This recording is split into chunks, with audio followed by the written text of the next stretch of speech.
Alright, so I went ahead and destroyed my rear differential on the Mustang. That's what's left.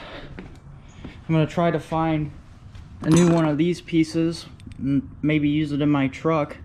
They're not bad. It's a Yukon diff, but what happened was I was doing a big donut with my friends, and I guess the gear oil wasn't really in good contact with the carrier.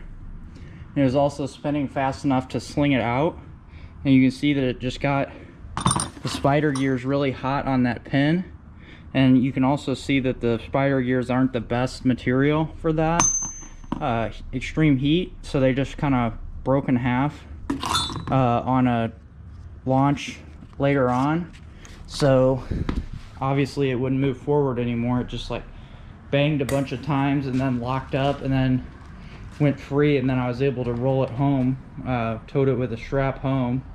So I went ahead and for the same price ordered these strange axles. I have strange shocks on the car, and I really like the quality and the customer service, how they answer the phone.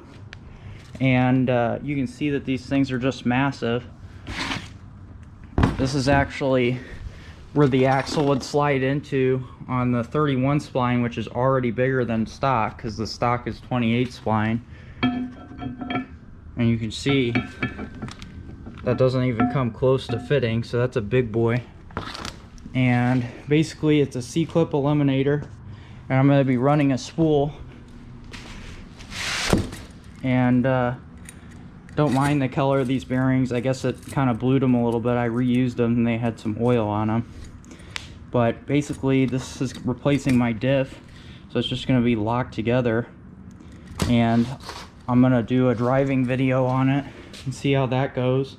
And if I don't like it, the other option is $1,400 for like a helical differential. But basically I have the backing plate and the brakes all torn down.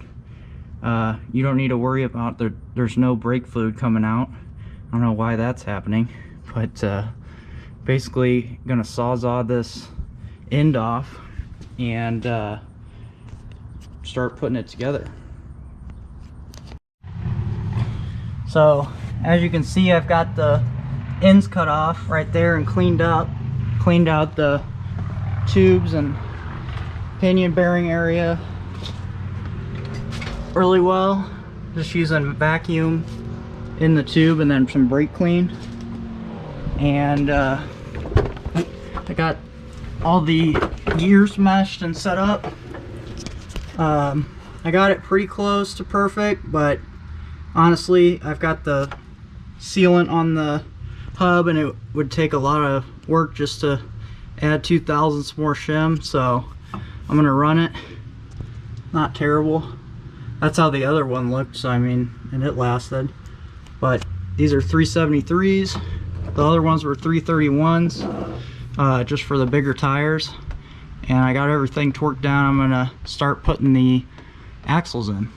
Alright guys, so I got the car back together and I'm doing some testing. I've been driving it a little while, kind of breaking the gears in.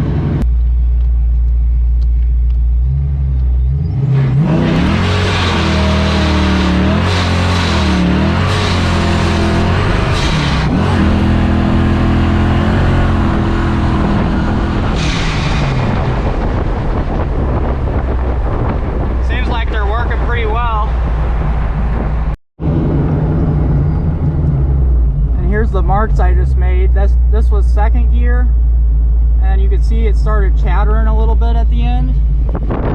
Just a little bit of chatter. That's actually the tire, I found out, because this car literally does not do that. Like the suspension.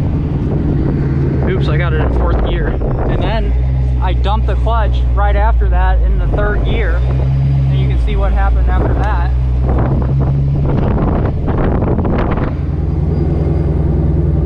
Yeah, she's definitely working good.